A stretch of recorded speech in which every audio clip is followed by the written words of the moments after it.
کو سمجھیں کہ قدس کے دن ہم اور آپ کی ذمہ داری ہے کہ ہم مظلوموں کی حمایت کریں اور ظالموں کے خلاف آواز حق کو بلند کریں. لیکن آج ہم اور آپ لاک ڈاؤن کی حالت میں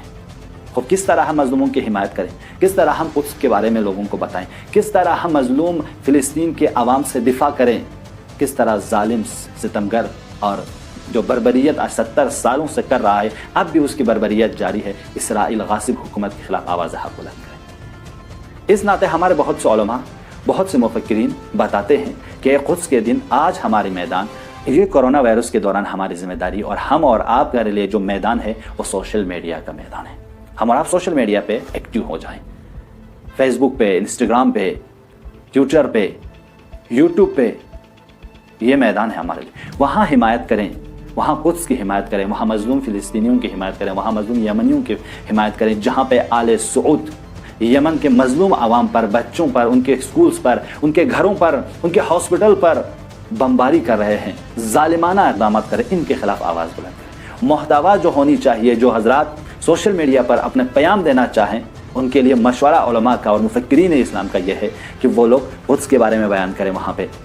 فلسطین کے بارے میں بیان کریں, مظلوم فلسطینیوں کے بارے میں بیان کریں, چاہے وہ مظلوم فلسطین, چاہے وہ یہودی ہو, چاہے وہ عیسائی ہو, چاہے وہ مسلمان ہو, چاہے وہ سنی ہو, چاہے وہ شیعہ ہو, فرق نہیں کرتا. وہاں شعار یہ لگایا جائے کہ خود فلسطین کے عوام مہاجرین نہیں, خود وہاں کے قدیمی باشندے کو کسی بھی مسلک اور کسی بھی مذہب سے ان کا تعلق ہو, ان کو حق دیا جائے, دنیا والوں کو بتایا جائے کہ ان کو حق دیا جائے کہ وہ حکومت کریں, نہ کہ اسرائیل جیسا غاصب حکومت کو وہاں پہ حکومت کرنے دیا جائے. یہ شعار. اور دوسری چیز, امام زمان عجل اللہ تعالیٰ فرجہ الشریف کو بیان کریں, چونکہ قدس امام زمان عجل اللہ تعالیٰ فرجہ الشریف کے ظہور کے لیے زمینہ ہے.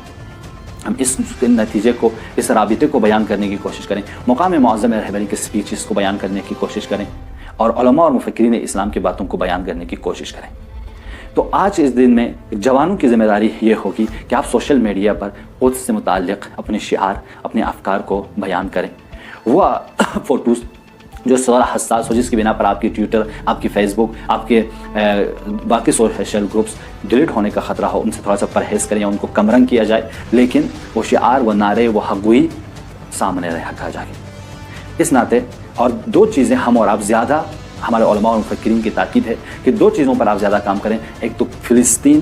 کو لکھیں, دوسرا قدس کو. ان دو چیزوں کو انٹرنیشنل کرنے کی ضرورت ہے, ان دو چیزوں کو عالمی کرنے کی ضرورت ہے. یہ جو اسرائیل آج خوش ہے کہ آپ یہ مسلمان کچھ نہیں کر سکتے, آپ ان کے خلاف آواز نہیں کر سکتے, ان لوگوں کو سوشل میڈیا کے ذریعے یہ سمجھا دیجئے کہ ہم کسی بھی صورت میں, کسی بھی حالت میں مظلوموں کی حمایت کرنے اور ظالموں کے خلاف بولنے میں رکیں گے نہیں, ہم نہیں رک سکتے. اس ناطے انشاءاللہ ایک اور ذمہ داری ہے کہ دعا کریں ان کے حق میں, کہ آپ لوگ ہمیشہ دعا کرتے آ رہے ہیں, دعا کریں کہ خدایا ان ظالموں کو اگر قابل ہدایت ہے تو ہدایت فرما, وگرنہ نیست و نابود فرما. پروردگارا قدس کو اس ظالم حکومت سے, مظلوم فلسطینیوں کو اس ظالم حکومت سے نجات عنایت فرما. پروردگارا ہم سب کو حق کے حمایت کرنے کی, مظلوموں کی حمایت کرنے کی اور ظالموں سے نفرت کرنے کی توفیق عنایت فرما. والسلام علیکم ورحمۃ